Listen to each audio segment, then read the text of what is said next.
Last week I went to Play Expo in Manchester, which was this really amazing gaming exhibition. They got like rows and rows of full-size arcade machines and loads of computers you'd only ever seen in movies before, like the Commodore PET from Wayne's World or something like that. And as I was walking around I was thinking, what would be a great way of playing these systems at home? But as these systems are about 30, 40 years old now, like they said in John Carpenter's Christine, anything over 20 years old is officially an antique. They are getting pretty expensive, so I've come up with the idea of making my own home console that can play all these different formats, the Lock multi-system, and I'm gonna try and do one on this video. Let's see how it goes.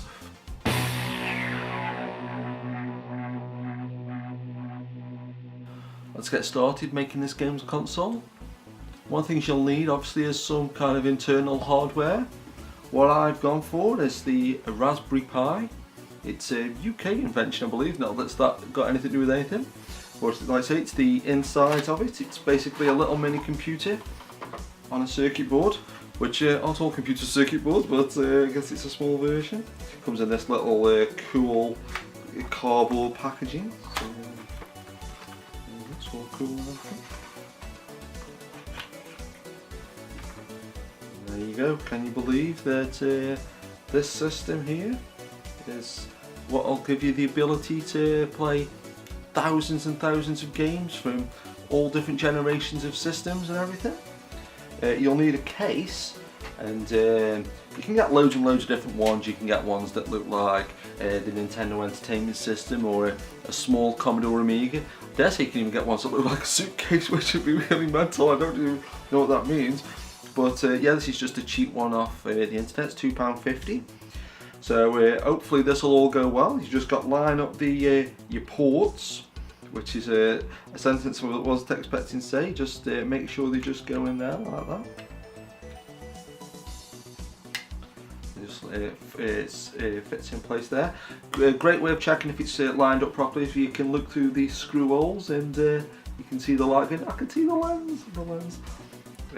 This is the little grill section here. It kind of looks a little bit like sort of you can tell the back there, but that'll just go in there. Obviously, you know, yours might be a little bit different. This is the top of it there.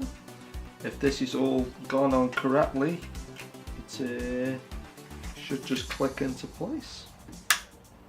And there you go. So all just ready to go. You got everything just lined up, and let's screw the screws in. Valerie Singleton on Blue Peter. It's easy for me to say. They wrote a song like that, didn't they? Well, the one called Valerie anyway.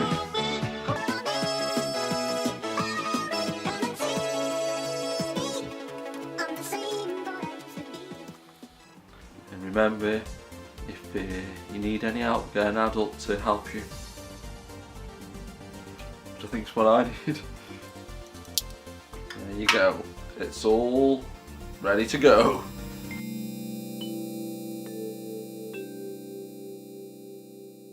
For the next part of the process, you'll need a micro SD card. This one's a 32 gig one. I mean, these are everywhere, you know, you're probably familiar with them for being in mobile phones and things like that. Obviously, the bigger the capacity, the more stuff you can put in there. If you get a USB adapter, you can put your micro SD card in there. And if you just put this in the computer, you can download all the software that you'll need. The version that's going on this one is called Retropie, but there's loads of different ones, and if you think this is going to be way too complicated for you, there's already pre-existing versions and different configurations that people have done. I'll leave the links in the description below, so it just might speed up the process. Obviously won't show it here because it just goes on for hours and hours and just be quite boring stuff. But yeah, once that's all done, take the micro SD card out, and this is kind of fiddly, but it's just on the back there.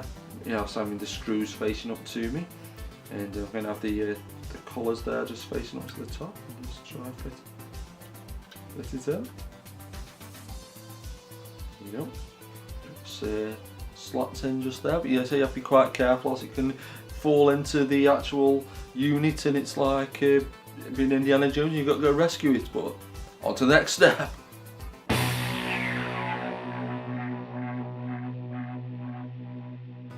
This next step is optional, but like spudding train spotting, I'm a little bit of a perfectionist like.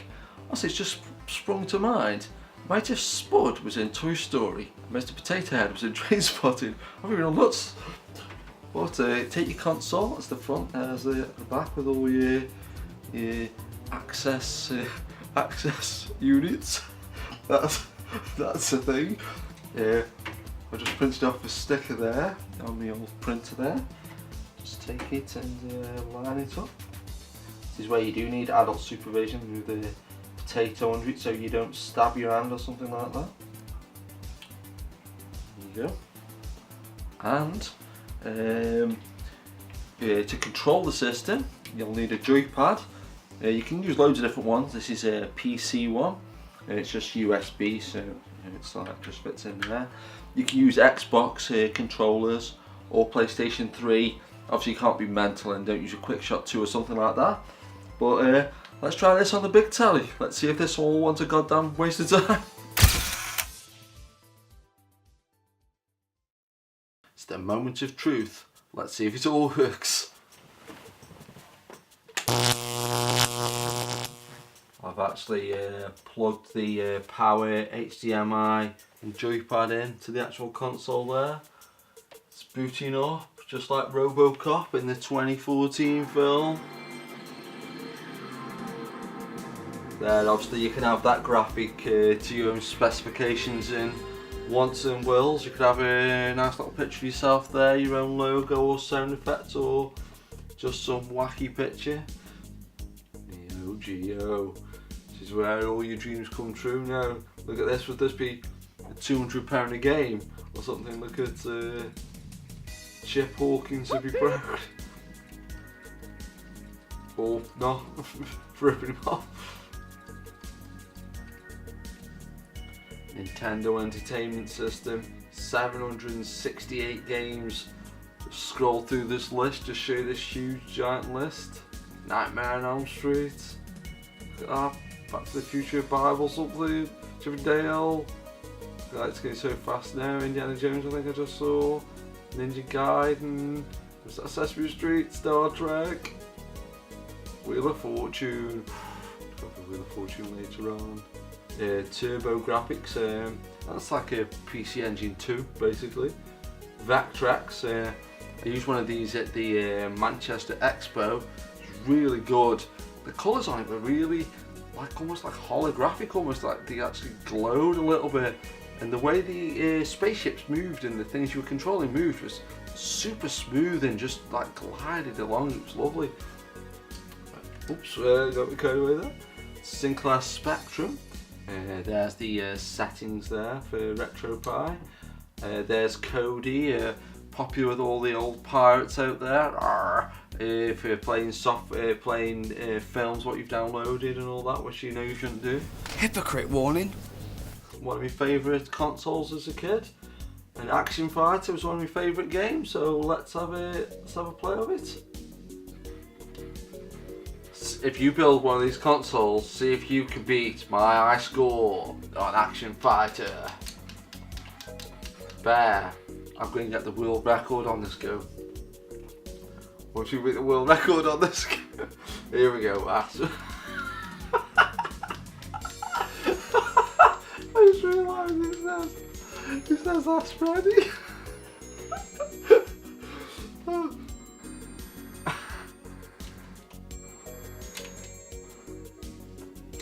Reminds me of that being ready when they're talking about Chicago and he goes, ah! But that just actually sounds made up, that's insane. I know it's hard to believe now because we've all got PS4s and Xbox Ones, but can you believe there was a time when there was a PlayStation 1, back when FHM magazine was a thing. Here's the PlayStation, and it looks at all these games on here. Let's have a look at Rayman. Rayman kind of reminds me of somebody, I'm not sure who. Is it like Vanilla Ice?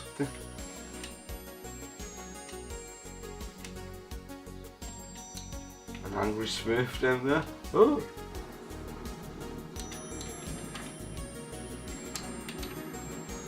My nephew the other day, funny enough, had brought a Tony Hawk skateboard, so the memories continue. Here's Kane. I've got the game right here. This is really good because you get like, this gives you your lives the more birds you can kill, which makes you a bit of a sadist game. What was awesome about these Mastertronic games though as well, they were all $1.99 each, so you know it was good if you had a little bit of pocket money or money you had for going down the shops and kept the change. Oh god, this is... Oh no! Oh my god.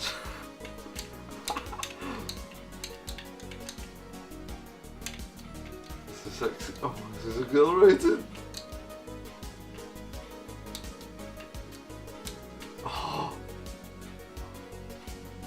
With excitement like this, news eating enemies.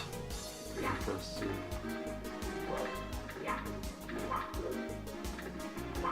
I hope you don't see any Koopa Troopers, whatever they are. So they look more like apples to me. They could have called it Applejack.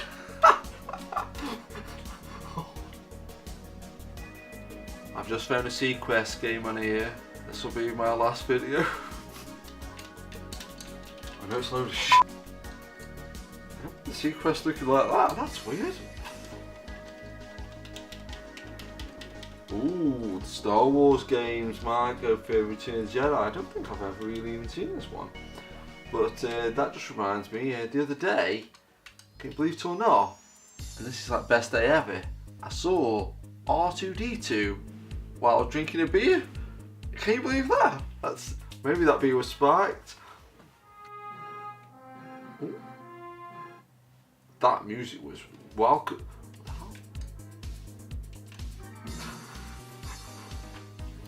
What scene is this from Return of the Jedi?